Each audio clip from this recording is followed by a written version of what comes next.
Today we're going to get the value of the sum of n equals 1 to infinity of 1 over n squared. So we're going to first use these two tools, and we're going to show that they're true. So the first one is that sine x equals this infinite product. So we have to know that f of x is the sum when n equals 0 to infinity of the nth derivative at 0 over n factorial x to the n. So we need to figure out what the nth derivative at 0 equals. So the first derivative at x equals cosine x. The second derivative is negative sine x. And the third derivative is negative cosine x.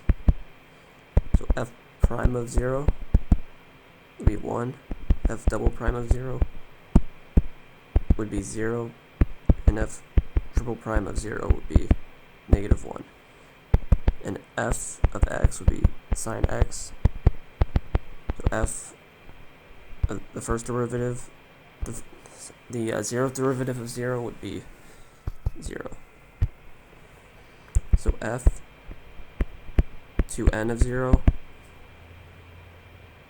would be 0. And f of 2n plus 1 of 0 would be negative 1 to the n. So we can separate sine x into the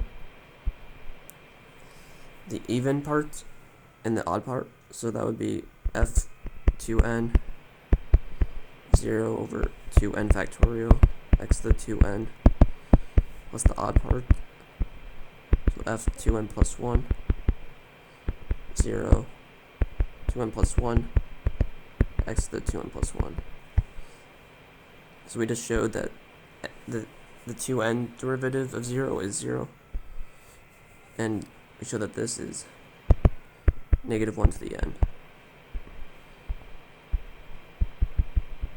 x to the 2n plus 1 over 2n plus 1 factorial. So this shows that this first tool is true.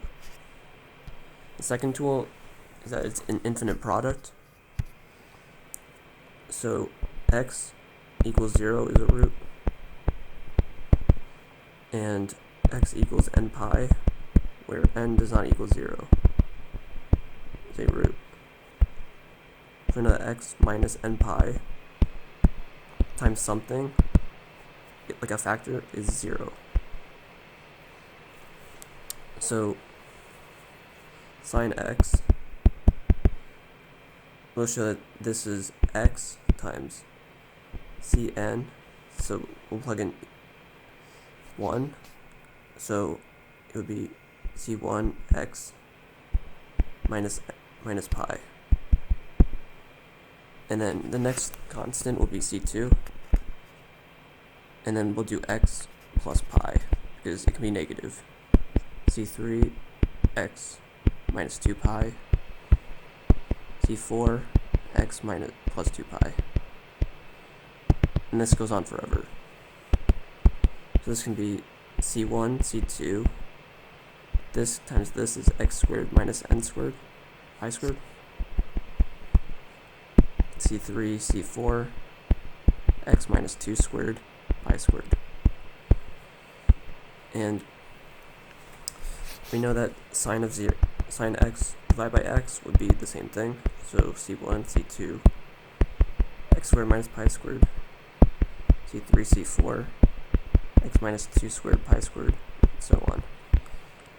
So we know the limit of x going to 0 of sine x over x is 1, and that would be c1, c2, negative pi squared, c3, c4, negative 2 squared pi squared, and so on. So basically each one of these has to equal 1.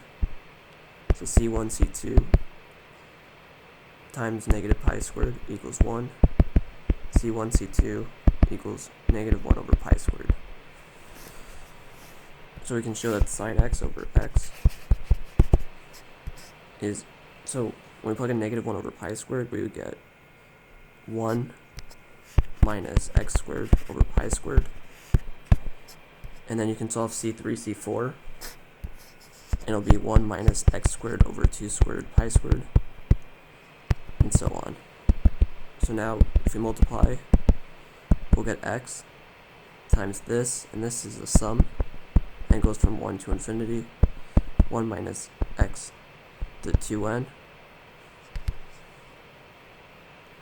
And then actually, forget it, this is x, and this, so x squared over n squared pi squared. Yeah, this is squared, and this term is 4, so a little mistake here, but this is x squared, yeah. Yeah, actually, no, this is x squared, so yeah, so it's 1 minus x squared over n squared pi squared. This shows this is true.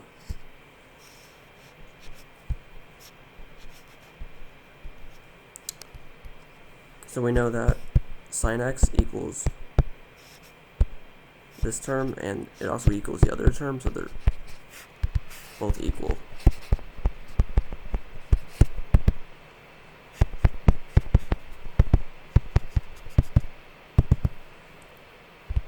So we're going to multiply out the first couple of terms. We get x times 1 minus x squared over pi squared, 1 minus x squared over 4 pi squared, 1 minus x squared times, I'll just say so on, so forth, equals x minus 1 over 3 factorial x cubed. And we're really looking after this term right here. So the x cubed term would be minus a 6. So we're going to look to get the x cubed terms on the left hand side. So it'll be x minus x cubed over pi squared, 1 minus x squared over 4 pi squared, 1 minus x cubed over x squared over 9 pi squared is right hand side. So this would be x minus x cubed, x squared. Yeah. Actually, no, forget it. Is x cubed over pi squared minus x cubed over 4 pi squared plus x fifth over 4 pi to the 4. And then you can multiply this, so you have minus x squared times this, which is x cubed over 9 pi squared, and this will keep going. Which is equal to x minus 1 over 6 x cubed plus so on. So just taking out the x cubed term, so you have that negative x cubed over pi squared plus x cubed over 9 pi squared plus, so yeah, actually I skipped the first term, so this is 4 pi squared plus x cubed over 9 pi squared plus, and this will keep going, equals minus a 6. So this will turn into negative, negative, positive, so this would be x cubed times over pi squared times 1 plus 1 over 2 squared plus 1 over 3 squared plus dot dot dot is a 6. So x cubed is equal to, actually no, we don't, yeah, the x cubed term doesn't need to be there, so small mistake, I'm going to keep this in. So we get that 1 plus 1 over 2 squared plus 1 over 3 squared plus dot dot dot equals pi squared over 6.